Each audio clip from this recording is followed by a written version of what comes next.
Professor Chandrasekhar, Professor Sucheta Mahajan, Professor Vijay Ramaswamy,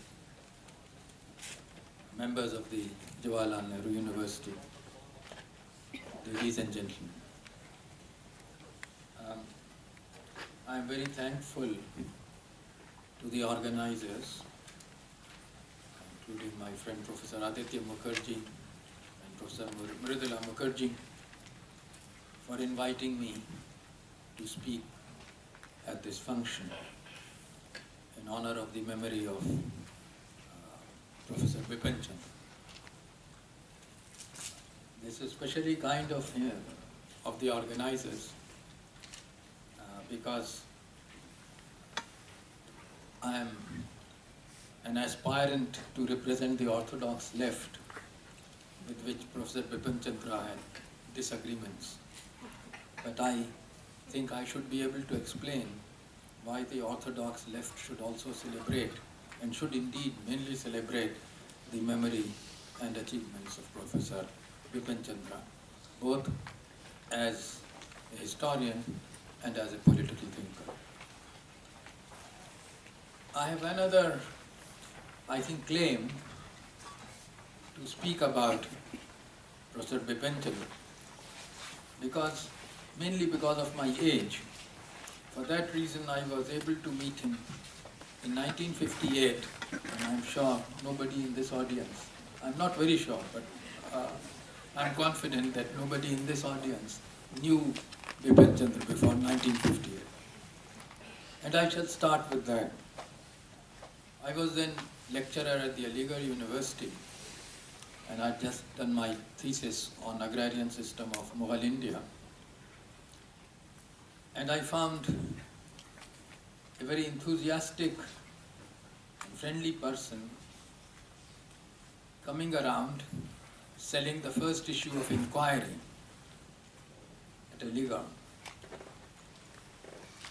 And this was my first introduction both to the journal Inquiry and to its editor, Bipan Chandra.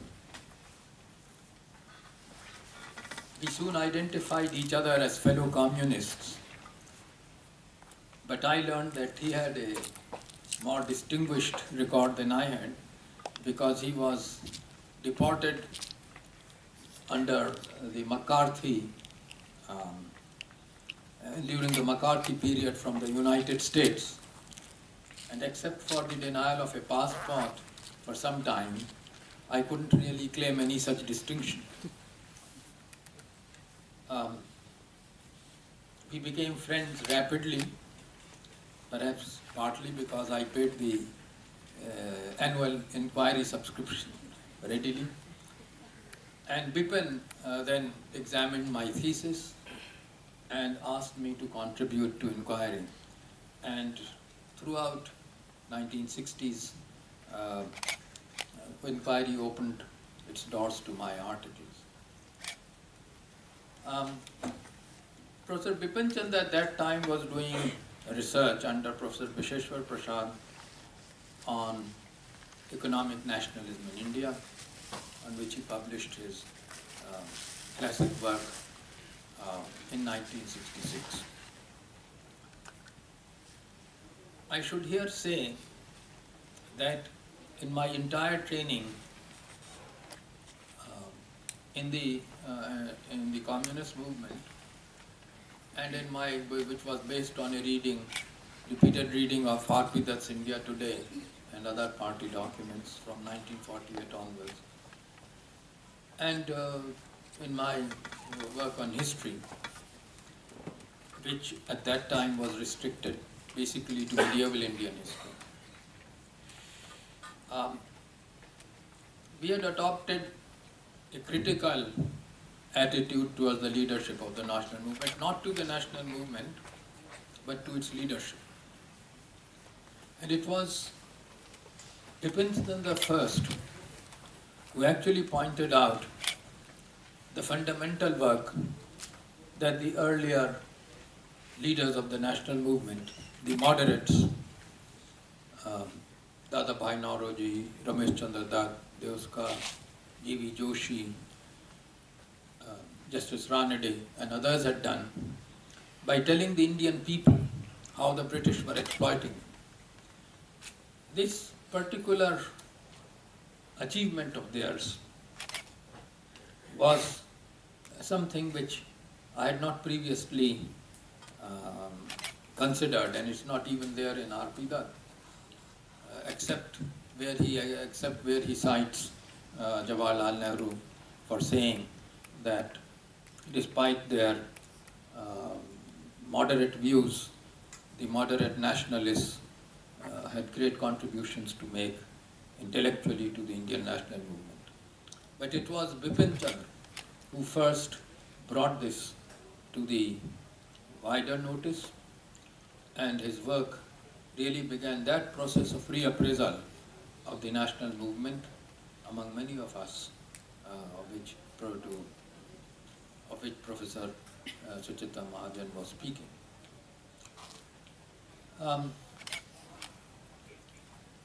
One other characteristic of Bipin was brought home to me at that time, and that was his energy. With Dr. Randhir Singh, he went about colleges, Delhi University colleges, distributing inquiry, arguing with teachers, colleagues and students, and putting across the progressive point of view.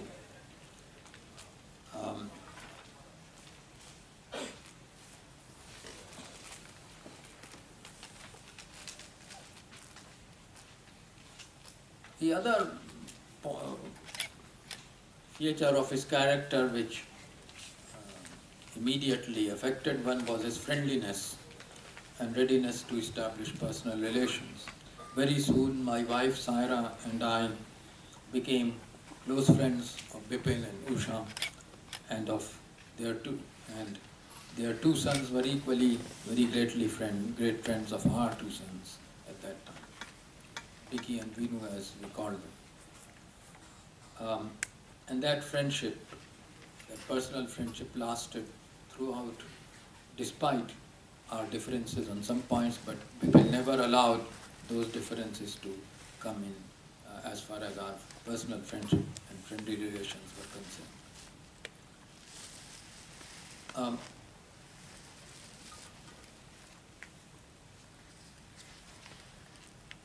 Politically, we were also together despite the 1962 India-China war. We did not join the chauvinist camp, and both of us moved to the Left Communist Party, which became the original nucleus of the Communist Party of India, Marxist. And this again was a reason for our close relationship at that time. And then we were together for some time in the University of Chicago in 1968, where I had both he and I had appointments.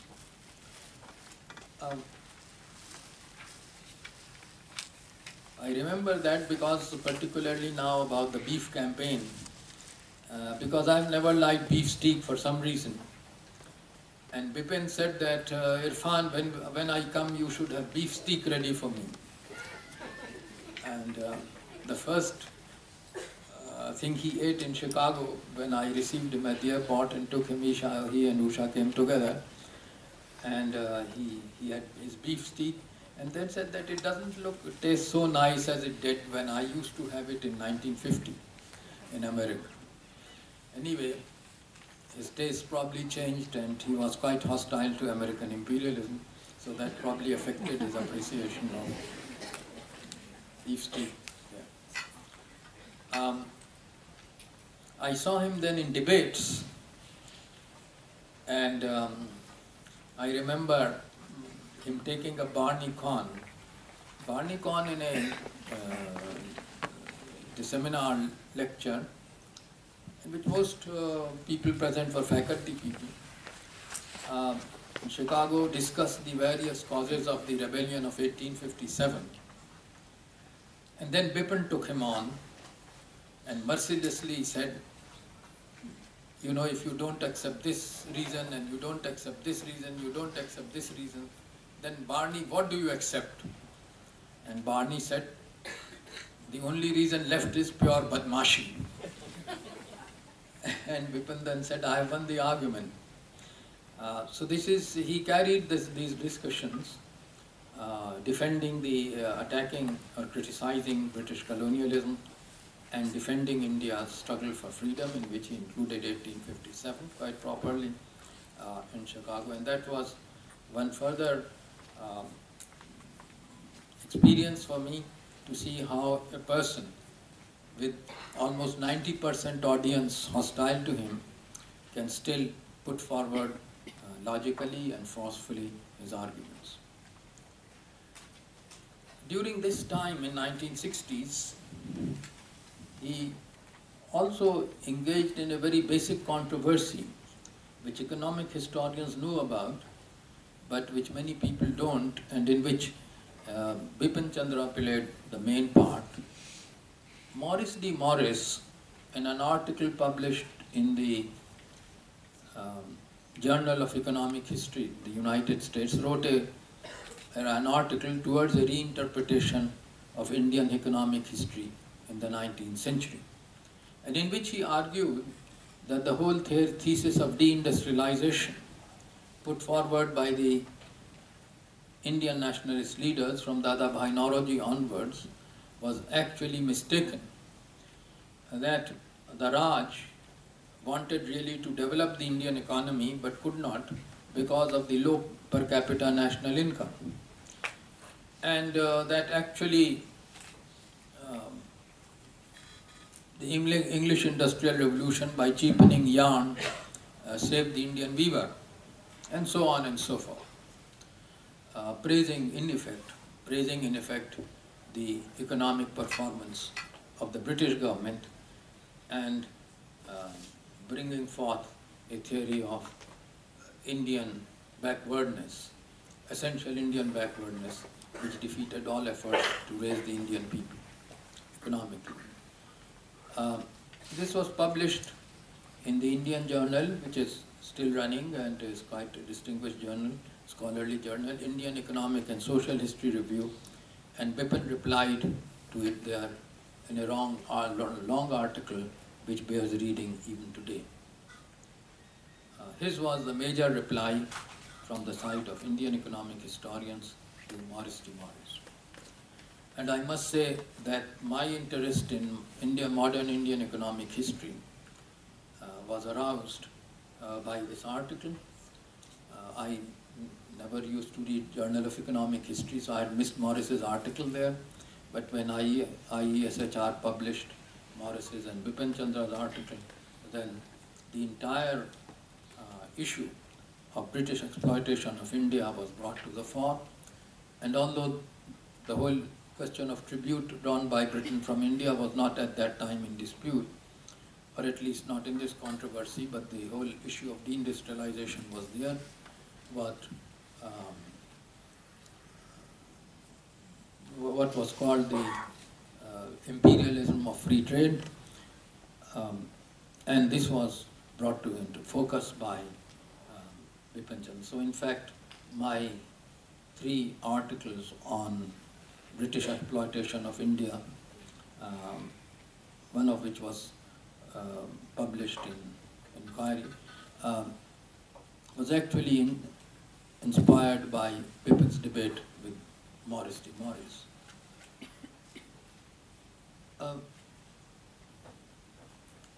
He also, as Professor Mahajan mentioned, began his studies of the nationalist revolutionaries, particularly Bhagat Singh in 1970s, and the very important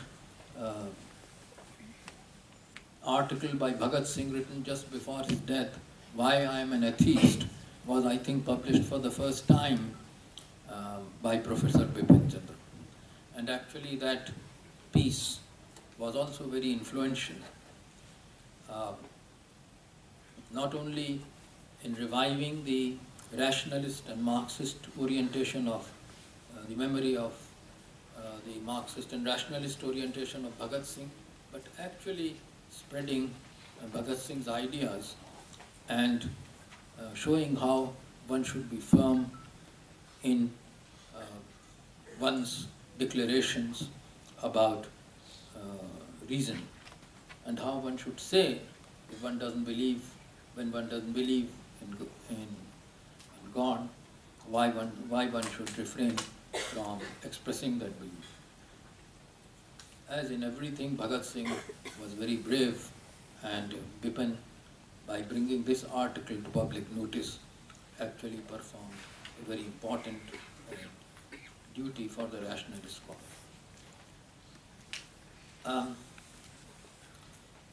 It was around, I don't remember the exact date, but around 1970, I think, that JNU was founded, and Bipan Chandra joined the faculty of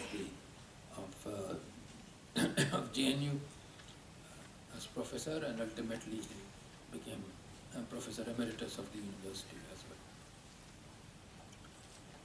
well. This shift was also very important in our relationships, because then to see him I had to come to JNU old campus and not to Hindu college as before. And my connections with JNU were established. I must confess that I always stood in awe of Professor Rumila Thapar and Professor S. Gopal, the two other luminaries at that time in JNU, and it was Bipan Chandra that I used to come, for which I used to, meeting him, I used to come to JNU. Our friendships and relationships continued as they were before. I think Bipan played a great part in shaping the traditions, the liberal, as we might say, liberal traditions and traditions of liberty that were established in JNU, and which one is very happy to see being defended so bravely today. During this time, he began to consider communalism to be a major danger to Indian polity, and this was perhaps the reason of our first point of difference during the emergency. Bipan thought that the BJP posed, the Jansangh and the RSS posed a real danger to Indian democracy and secularism. And also, as we thought what Congress claimed to be the socialism, to be a movement towards socialism, and we generally thought meant a planned economy in which some social welfare measures would be taken. But by whatever name we called it, Jansangh was the enemy not only of secularism, but also of this progressive orientation to which the Congress had committed itself. And Bipan thought that those two things needed to be protected. And so I detected, I think, first of all, some differences of opinion in emergency. I was sitting among my friends when Bipan suddenly said that somebody responsible has sent around letters containing Gopalan's speech denouncing the emergency in the Lok Sabha, and which had embarrassed a number of his friends who were in the Delhi University and elsewhere. I couldn't say that I was responsible for that circulation. I was in charge of a group which was sending these things by using different kinds of envelopes and putting them in, and we were never caught by the police. But I realized suddenly that Bipan had reservations about our opposing the emergency.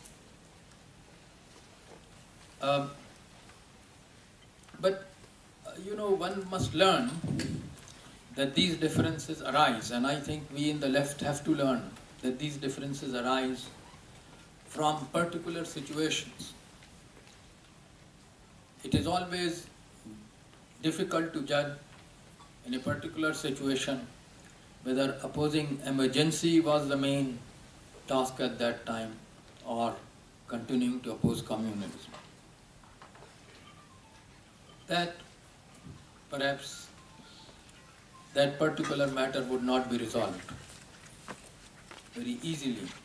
Even hindsight wouldn't help.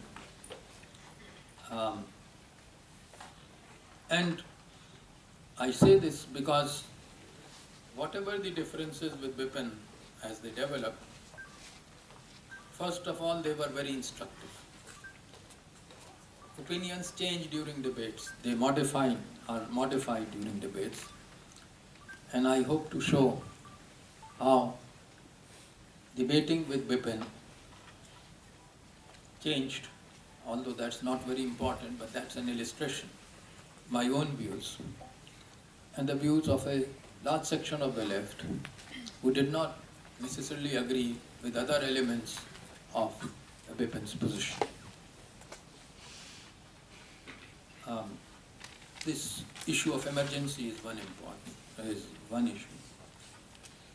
But there were many things. Before I come to them, I would say that immediately there were also other problems after the emergency which brought us again very close together.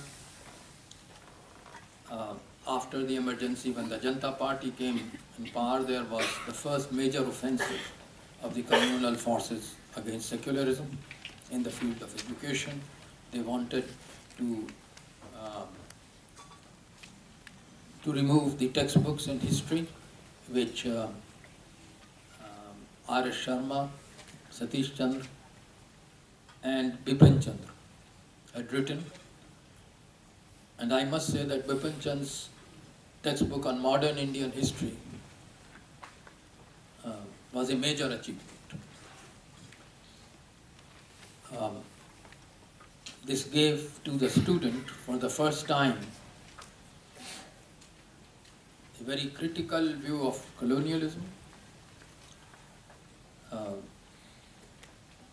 integrating economic history with political history, and also a very important positive interpretation of the national movement. It had also one feature that almost every Indian could read his own history in it, whether he belonged to the Northeast, whether he was a Muslim or a Parsi, or whether he belonged to any other region, or even if he belonged to Pakistan. He could read pre-fall 1947, his own history in this book. And the BJP was trying to remove these textbooks, and for the first time among historians, they have developed a very strong movement through the Indian History Congress and other organizations to stop the conspiracy, and the textbooks at that time were saved. And they remained textbooks for the next 20 or 22 years until they were removed by the first India government in around 2000. But I think this textbook also brings out a major element of Bipan Chandra's academic work, and that was to carry his message to the people. That later on would be seen in his two major works of general interest. One was the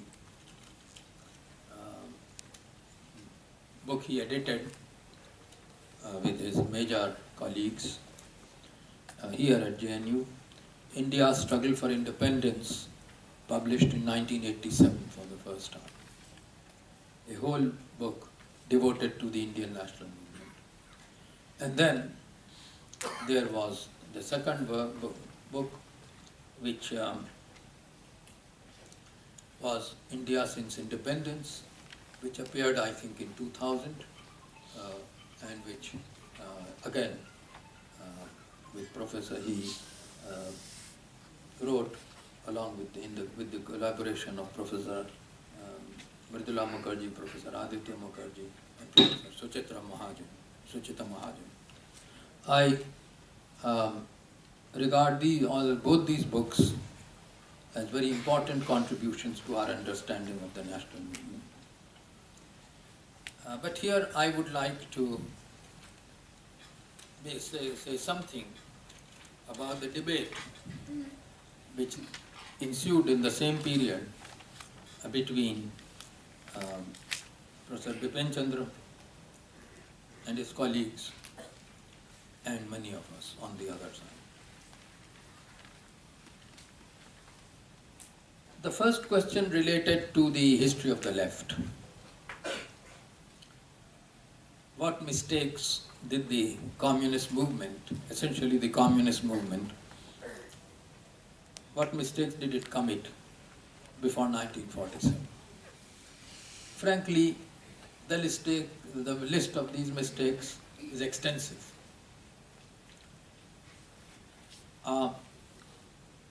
I'm not ashamed of that. Our precursors in the movement were few. It was very difficult for them to judge situations. They were all the time, until 1942, under the threat and actual experience of prison, more than any other political group in the country at that time. Being a communist was a crime.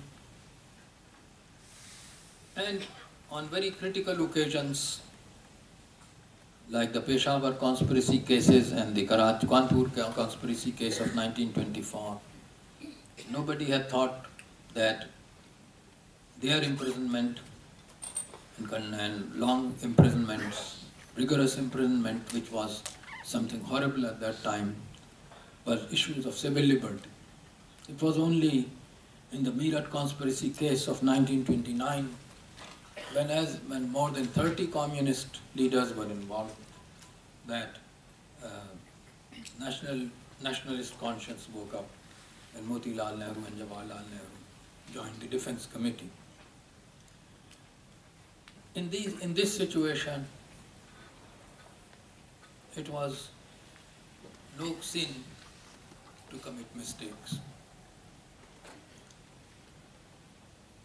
And where Bipan pointed these mistakes out, there was no difference between us.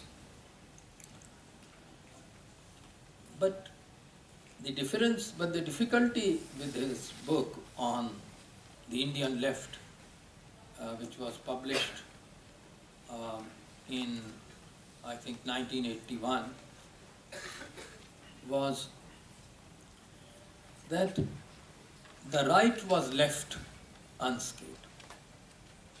That nobody spoke in defense of civil liberty at the time of Peshawar conspiracy case and Meerut conspiracy case and Kanpur conspiracy cases, at the other imprisonments of communists, was not pointed out. That the right in Congress continuously opposed any action against the landlords and opposed the peasant movement was not pointed out. Even things that Jawaharlal Nehru had said in his autobiography, as Gandhiji is saying to the landlords that if anyone comes to take away your land, I will be by your side. This after the Karachi resolution. This was not said in it. So as I argued over a Chinese dinner that Bipan and Usha were entertaining me at, and as I said, our friendship never faltered. I only said that what we suffered from the right should also have been mentioned there. Apart from our disputes on many points, detailed points in the issue. The thing is that the right in the Congress, their opposition to agrarian reform, their anti-labor policy during 37-39, particularly in the Bombay presidency, their behavior, their conduct against land reform in Bengal, these things are not to be found in that way. So, if we were mistaken in many things, our precursors, we had a cause for that. At least that's the position I took there. And Bipan was a very nice host. He offered me a Chinese dish in return and said, "Irfan, eat more of it. You have taken very little." But that was his response at that time, and I think that, of course, these things couldn't be settled at dinner talks. But here I would like to pay a tribute to Bipan. Bipan was right in pointing out that we were missing out the enormous contributions of Gandhiji and Jawaharlal Nehru and other members of the nationalist leadership. And that these contributions, the legacy of the nationalist leadership in many matters, in fighting communalism, in fighting, of course, for independence, in their perseverance, that needed to be invoked in our present-day fight against reaction, communalism, and imperialism. And I think what he wrote, despite our disagreements in details, as always, has exercised very great influence and has ultimately convinced most of the left that we should invoke the legacy of the great names in the national movement in order to fight communalism and reaction today. And that, I think, is a major contribution of Bipan Chandra. In 1988, I think in his presidential address, I may be mistaken in the date, 86, but in 85. Sorry, but this was printed, I think, in a book form in 88, so that I was misled. Well, I've attended practically every session of the Indian History Congress, so I confused the years. And I remember that Bipan Chandra's essay there boldly put forward his thesis about Gandhiji's great contribution to the national movement and the process that he was fond of referring to as struggle, truce struggle, STS, and explaining therefore the compromises of 1922 after the first April Satyagraha compromises, 1919, then compromise in the non-cooperation movement, then Gandhi-Irwin agreement and so forth, not as betrayals, as R.P. Dutt indicated or alleged, but as truces which enabled further preparation for a higher level of struggle. Now, R.P. Dutt would have been right if Gandhi had given up the struggle for independence. But Gandhi's withdrawal of particular agitations cannot be considered betrayals because he did not abandon the cause. And to this extent, I think Bipan was right in insisting that we should not go on alleging that Gandhiji again betrayed our movement. The fact that the movement continued, the fact that the objects of struggle continued, that the struggle itself was revived was important in itself. Whether actually the STS strategy was deliberately chosen or not is not so material as the fact that the struggle was never abandoned. And I think on that particular issue, Bipan gave us a very important correction into our understanding of the national movement. Bipan also was very determined against all forms of communalism. And here again, there was room for disagreement. I will just cite one instance where, for instance, I would disagree. There is no question of my agreeing with Bipan that the Communist Party's policy of supporting the slogan of Pakistan as a nationalistic slogan between 1942 and 46, 45, actually it was abandoned in 46, that was wrong. That has been acknowledged by much more,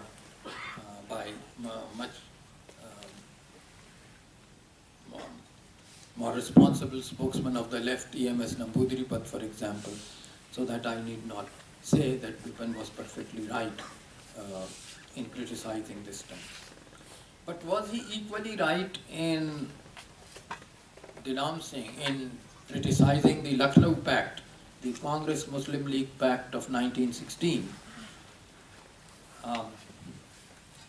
I find this 100% denunciation of any concession to communalism as to be too excessive. For instance, in his struggle, India's struggle for independence, he wrote, the Lucknow Pact was also a step back. The Congress had accepted separate electorates and formally recognized communal politics. Above all, the pact was based on the assumption that India consisted of different communities with separate interests of their own. Now, the fact that India consisted of different communities is a fact. It should not be, but it is a fact. That religions influence conduct, we know now. Even when religious beliefs are modern inventions, certain religious beliefs, we know that they influence. Otherwise, BJP would not be invoking all these religious symbols. For instance, Mother India, when we know that the concept of mother country, Matrubhumi and so on are all Western imports, because in Europe one spoke of motherland and fatherland, and English writers spoke of Mother India. They have nothing to do, Bharat Mata has nothing to do with India's ancient or medieval past, where you won't find the word. But we know that, but it's almost become a religious slogan. You consider Bharat Mata as a goddess and so forth. So it doesn't matter whether religions are invented or religious views are currently invented. It does matter that people believe in religion and these issues, and their being religious gives them a particular sanctity, and therefore you have to recognize their existence. The only condition then is, in politics, how far do you go in recognizing it and for what purpose? The fact was that the Lucknow Pact brought Muslim League into an alliance against the British imperialism on the issue of home rule. And that was a very great gain for the national movement. Otherwise, a similar argument could also be given against the Khilafat movement. It was given by Hindu Mahasabha later on, that for Khilafat, Congress should not have organized the non-cooperation movement.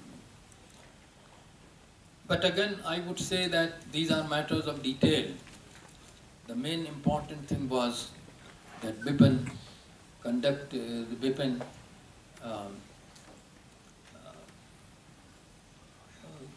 critically examined all the concessions that the Indian national movement had made to communalism and tried to draw lessons from it. In this, he did not differentiate very much between majority and minority communalism, and rightly so, because minority communalisms in sight become an argument for majority communalism. And if reason has to be invoked, it has to be invoked against all religions, Hinduism, Islam, Buddhism and whatnot, and not against only Hinduism or any one particular religion. So, the fight, Bipan was right in this, that the fight against communalism has to be on all fronts. One would again disagree on particular points. He was very critical of Longowal, for instance, and the Sikh movement, even after Longowal's assassination and the Rajiv Gandhi-Longowal pact. And one could disagree with the extent to which Sikh movement, which was on the peaceable part of the Sikh movement, could be criticized. But the main fact remained that our critical appraisal must be extended to everyone. Because unless we ourselves oppose all forms of communalism, communalism would survive. And I think this is a particular message which Bipan has left to us.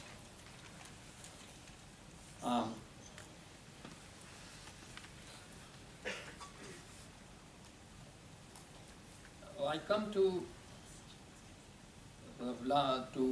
one particular feature which Bipan in his last years also wrote about and spoke about, and that was his discomfort with features of communism and socialist economies as they existed. Again, I would say that I would agree with part and I would disagree with the other part. I would not join him in celebrating Wałęsa, the Polish Catholic leader. I would agree with him that socialism as it was built up had a number of deficiencies, and that democracy must be for its own good, not because it would please America, which it wouldn't, but for its own good. Democratic, socialist system must be a democratic system so that it has features which satisfy every working section of the population. But I would not go along with his slogan of Stalin Marxism and so forth. We have to study Marxism as everything else critically, but not, I think, through mere denunciations. Nevertheless, I would still celebrate Bipan's criticism of Marxism and socialism because it opened a debate. And it's only when a debate opens that many arguments become clear. And I would say about Bipan that he was most open to debate. When he became chairman of the National Book Trust, I became afraid. Why? Because I knew that he would assign me some work. And I was not mistaken. Within the first week, a phone call came that Irfan, now write a textbook on medieval India. And I performed the job.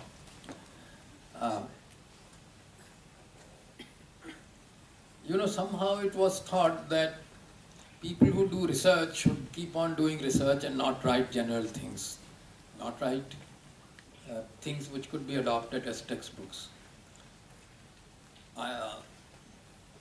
I belong to that elite group, but Bipan drew me out of that, and I produced the book that he wanted. He then invited me once to the National Book Trust Fair, and I committed a gaffe I should not have. I criticized the minister who was present, I criticized his policies. I said that what we have done is that we have now accepted the fundamental right of Indians, all Indians, to receive education up to high school, and we are fulfilling it by abolishing examinations, so we will educate all Indians without educating them. The minister did not like it, but Bipan, while leaving, Rostrom said, Irfan, you did good to raise this point because debate is always delightful. So, Bipan was not a sycophant of ministers, even when he held a position like the position of the National Book Trust, Chairman National Book Trust, and that too is a lesson for us. Independence of thought, and a love of debate. His last years were years of great trial for him. He suffered from ill health. Usha died before him, and that, of course, was a cause for great personal sorrow, but he was sustained by the friendship of his colleagues. And today, again, as we honor his memory, we should particularly honor his services to the cause of history, to the cause of reason, and to the cause of struggle against both imperialism and communalism, and the struggle for democracy and liberty.